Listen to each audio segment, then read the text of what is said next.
So here, Nathanius, as we're about to load into Whirlwind. This is going to be an exciting one. Whirlwind's a nice big 4-player map. What do you think about this 4-player map for these 2 players? I think it kind of forces that macro game, and I have to give the edge to Life. But we're here, and we have this Terran player who's got to bring things back a little bit more from the Terran versus Zerg we've seen him play earlier. From Team Acer, it is Innovation.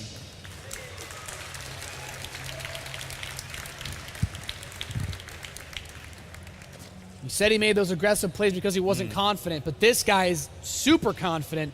In the Southeast, the blue Zerg player. What's Terran to this guy? It is Life.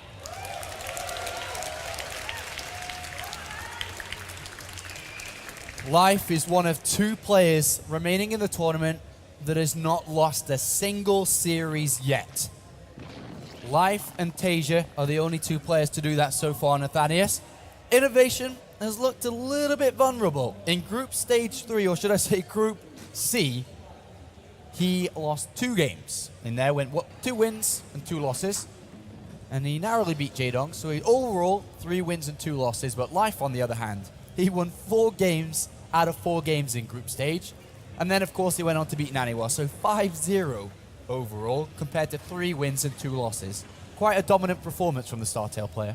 Yeah, he's had a great tournament every possible way that you can really look at it. And we're even seeing him opening up with a Reaper on Whirlwind. And this is a bit unusual. You don't typically see this because Reapers are fast, sure, but the ability to scout is somewhat limited since there's not a lot of space to go from the main into the natural and vice versa. And it's kind of like the map's so big, it's hard to deal damage. Most players try to play economically. Maybe Innovation has something up his sleeve for a faster transition after the Reaper, or he's worried about Life maybe bringing some type of aggression. Well, oh dearie me, that seems to be another drone moving out, and I think we're going to be seeing a 3rd hatchery come down.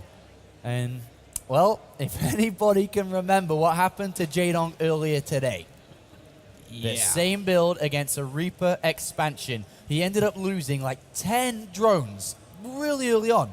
This is clearly a threat to Life and could go heavily in favor of Innovation to start this series up. He's even taking the extractor before the spawning pool.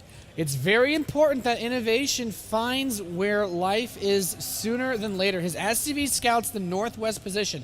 He'll know he's not there. The best bet he can really do is send this Reaper to the southeast, and that's where it's rallied. It might actually run past this hatchery on its way over to that base. The spawning pool's coming in. The Overlord actually doesn't see this coming in yet either, so there's the potential for this to do some damage. The Overlord position by the 3rd hatchery might barely see the Reaper. He does see it. He's aware that it's coming. And how does he respond? All he has are drones. Yeah, this is not good, is it? And this Reaper is just going to cause havoc inside this main base. Let's see how many drones he's going to be able to pick up. And I'm pretty sure it's going to be a substantial amount.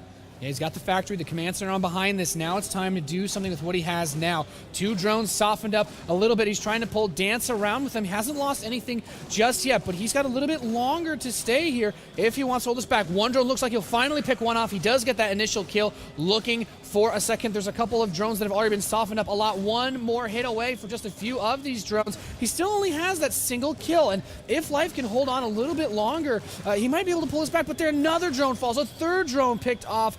This is the strength of this Reaper when you don't have the Zerglings out that fast, but not quite as much damage as he did versus Jaedong in that earlier series. 16 to 20. Not quite the big difference that we saw previously. And now with Zerglings out and Queens about to join out too, I think this was quite as successful as it was previously, as you described. So Innovation not going to get an easy lead, a big easy lead like he did against Jaedong. But he is going to follow this up with Hellions. He has a tech lab on the barracks and the starport right next to it. So it looks like he is going to go over with this Reaper, the Hellions and Banshees together. There's definitely opportunities to grab more drone kills. I really like this look from Innovation. He's kind of turning up the heat a little bit more, and playing with a lot of Hellions at the start of the game is not necessarily bad versus Life. He's a player that oftentimes will utilize not only good Zergling micro, but if you counteract that micro, he's not so likely to move into Roach-based play, which means that if Innovation can get just a couple of good shots, play very well with the Hellion control, he could, as you said, try to extend some sort of early lead after just that initial 3-drone kill. We'll find out how much damage these Hellions and Banshees are going to do. They don't necessarily need to get just drones. It can be Queens as well, especially because the Banshee is going to be able to deal out a lot of damage. The Hellions can soften up the Queens. The Banshees can come in for the kill steal. And that should be the combination that Innovation would like to be looking for. He's going to be able to do it. He's got more Hellions queued up. It looks like he wants to put the barracks onto this tech lab after the Banshee comes out, so nothing like Cloak. The Zerglings chasing the Lone Reaper that Innovation has on the map all the way back. The Hellions coming in just in time to save it. Nary 10 hit points. The Overlord will come in and scout this, though. He sees, okay, you're moving the barracks back onto the tech lab, starting up your stem. No big production just yet. In life, he's starting to crank out a few more Zerglings. He really wants to hold on to this third base. And it's kind of funny that based on the scouting, life has expanded towards Innovation. Dropping this third is going to be absurdly easy in the later phase. But what can you do with these Hellions? 20 Zerglings in production.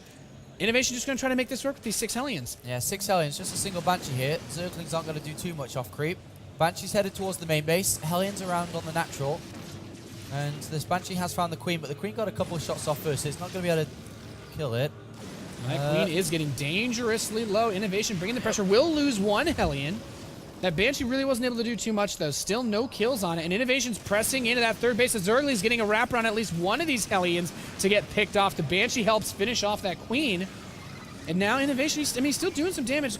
He's got his setup back at home. He's added on the third command center. Some of these trees, only you can prevent forest fires. Innovation apparently didn't get that memo. He's coming into the third base, though. The Zerglings are not in position just yet, and he's actually got a pretty low Zergling count. This prevents life from doing anything like going for counter harass. And now that he's finally cleaning up a lot of these Hellions, a little bit of a juke move keeps Innovation alive, but there we see that control preventing Innovation from keeping any type of map control on this field.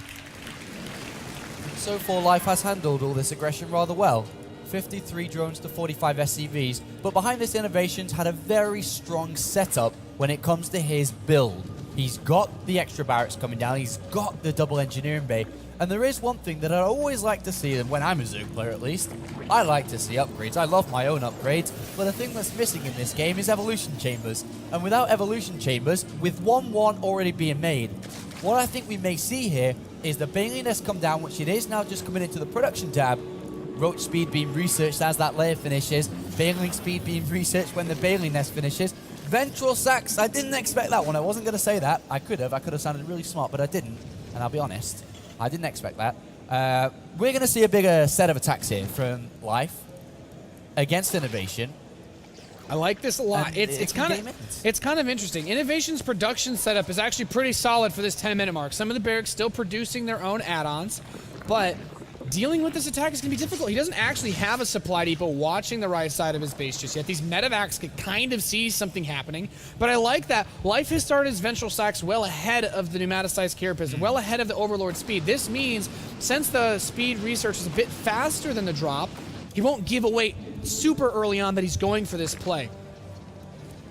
Innovation needs to spot this. It's very important for his game. He canceled it, okay. Okay, cancelling it.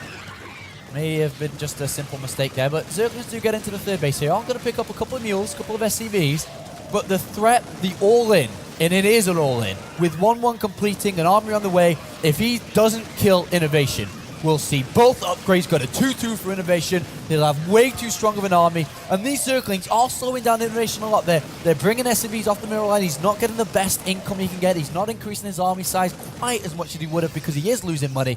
But the attack is on its way. Innovation sees his roaches, and that's a lot of roaches for this part of the game. He picks up and it's going to drop. That will distract Life from his main goal, which we all know is to try to kill Innovation here.